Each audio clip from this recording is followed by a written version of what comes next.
Imagine if I told you the real reason you procrastinate, sabotage yourself, and keep falling short of your potential has nothing to do with motivation. We tell ourselves, if I just felt more inspired, if I just had more willpower, tomorrow will be different. But tomorrow comes, and the same paralysis returns. Carl Jung, one of the most influential psychologists of the 20th century, believed the real battle is not with time, energy, or even habits. The battle is with something much deeper, your unconscious mind. And discipline, in Jung's framework, isn't just about going to the gym or sticking to a diet. It's about confronting the very parts of yourself you've been avoiding your entire life. Stay with me, because at the end of this video, I will reveal a most powerful insight, one that makes self-discipline almost impossible to ignore once you understand it. Think about how many times you've said, "I'll start tomorrow. I just need to push harder. I need more motivation." And yet, the same habits repeat. That cycle is not laziness. It's resistance. And Jung would say it comes from the shadow, the hidden side of your psyche. The shadow contains everything we deny about ourselves: anger, jealousy, fear, selfishness. But here's the twist. It also contains our greatest power, our drive, our potential, the parts we're too afraid to claim. Every time you fail at discipline, it's not just you being weak. It's your shadow acting out. Until you bring it into the light, you'll stay trapped in the same loops. Let me give you an example. Say, you want to build a business. You start working hard, but right before things take off, you self-sabotage, you procrastinate, you pick fights. You quit. On the surface, it looks irrational. But underneath, your shadow might be whispering, if you succeed, people will expect more from you. If you fail, you'll be humiliated. It's safer to stay small. So discipline isn't just forcing yourself to push through. It's about facing those hidden fears. Jung said, "There is no coming to consciousness without pain." That's why discipline hurts. Not because the task is hard, but because it forces you to confront parts of yourself you've been running from. And here is something Jung could not have predicted. Discipline today is harder than ever before. In his time, distractions existed: books, conversations, daily chores. But they weren't designed to hijack your brain chemistry. Today, every notification, every algorithm, every app is engineered to capture your attention. The world profits from your distraction.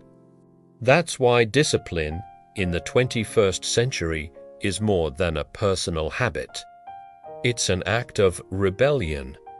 When you choose focus over scrolling, patience over instant gratification, you're pushing against an entire system built to keep you unconscious. Jung spoke often about archetypes, universal figures inside the human psyche. One of the most important is the hero. The hero isn't someone who always wins. The hero is someone who willingly confronts fear and steps into the unknown. Discipline, at its core, is a heroic act. It's you saying, "I'll wake up early, even when it's hard. I'll stay consistent, even when no one notices. I will face the dragon of resistance, and I will face it again tomorrow." And here's the paradox Jung uncovered. The dragon is part of you. The thing you fear most, failure, rejection, discomfort, is also where the treasure lies. Discipline is walking into that cave again and again. Now, let's go deeper. Why do you procrastinate? Why do you sabotage yourself, even when you want something badly? It often comes from childhood. Maybe you grew up in an environment where effort wasn't rewarded, failure was punished, love was conditional. So now, every time you try something new, your unconscious mind panics. It whispers, "Don't try, don't risk, stay safe." This is why forcing discipline doesn't last. You're fighting your own unconscious. Jung taught that healing comes from integration, not suppression. Instead of shaming yourself for procrastinating, ask, what part of me is trying to protect me right now? What fear is hiding beneath this avoidance?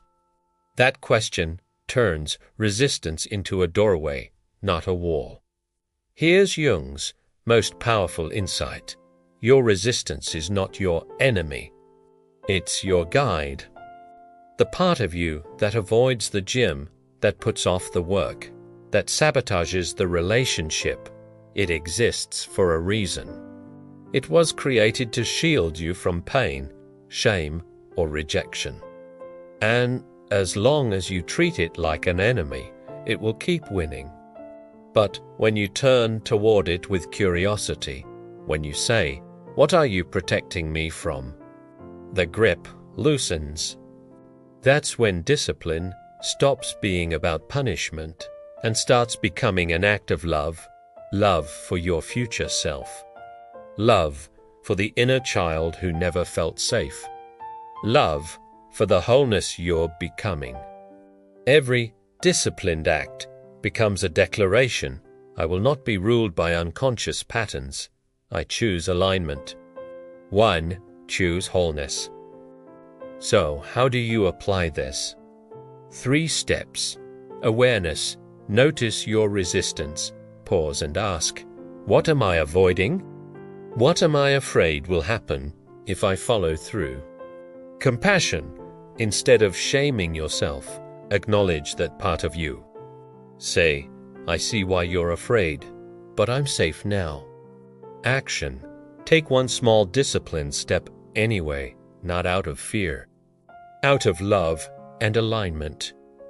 Do this daily, and discipline stops being a battle